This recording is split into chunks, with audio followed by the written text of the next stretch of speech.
Hi everyone, my name is Ellen Kebabian. I am an interior designer and the creator of Powderhouse Design, where we design spaces of restorative environments. Today we're going to take a look into sustainability. What is it, and what are some great tips and tricks on how to implement sustainability within our daily lives? Let's go ahead and dive in.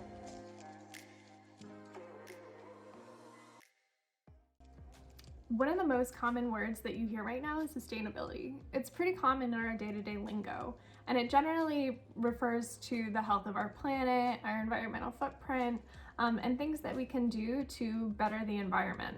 But did you know that the practice of sustainability can actually be implemented into every facet of our daily life?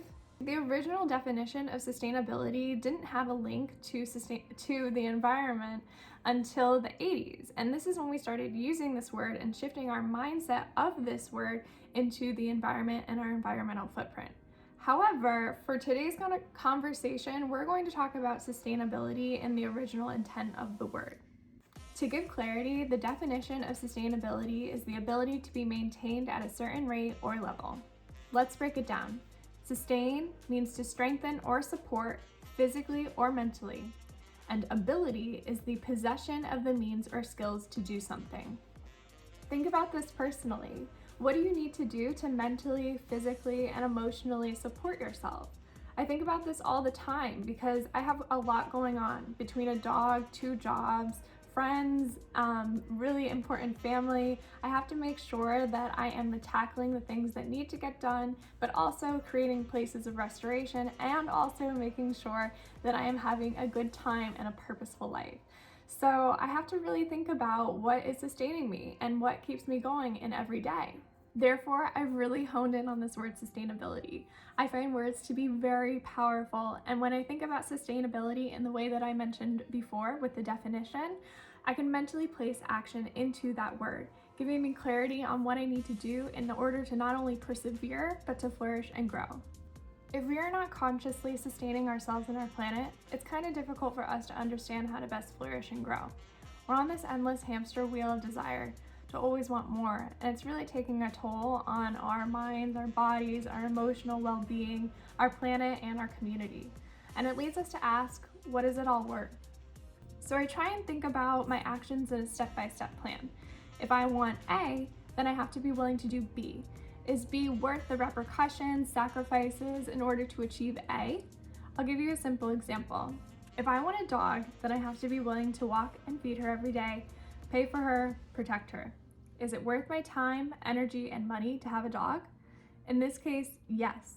My choice to rescue Mika was the best possible decision that I could have made, but I've had to make so many sacrifices in order to do so that I can give her the best possible life that I can.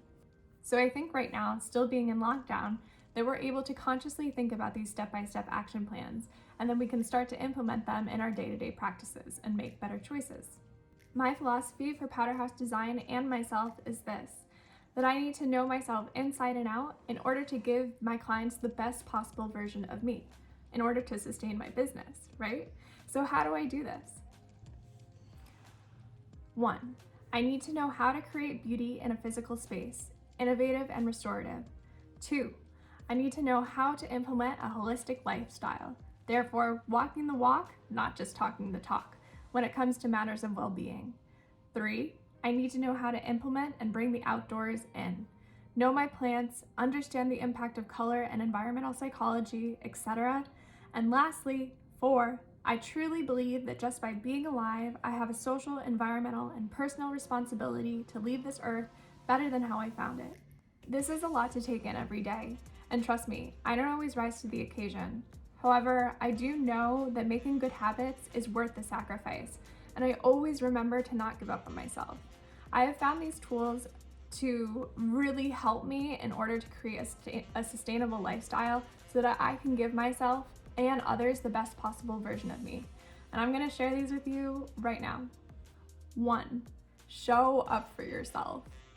Make the effort to wake up each morning with purpose and mentally note an intention for your day. Remind yourself each hour what your goal and intention is, so you're not to forget.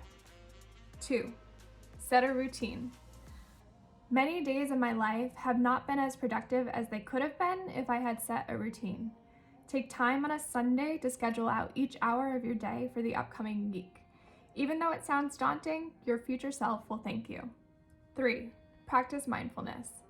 Be an active participant in your life. Practice being present and mentally note the way in which you go about your task. Ask yourself, is what I'm doing productive? Is it benefiting my future self? Did I give myself enough time for restoration? As mindfulness becomes a habit, you'll also start to understand what it is that makes you happy, leading to a more content lifestyle. 4. Be a part of your community. Find ways to get involved, connect with others. When we become more connected, we feel happier, whole, and also have the ability to embrace exciting new ideas for positive change. I hope these tips resonate with you and lead you to live a more active and full life. I truly believe that we cannot sustain others and the environment without understanding how we can sustain ourselves. Again, thank you so much for listening and watching. I look forward to next week's video on creating your lifestyle, why you like what you like. See you next time.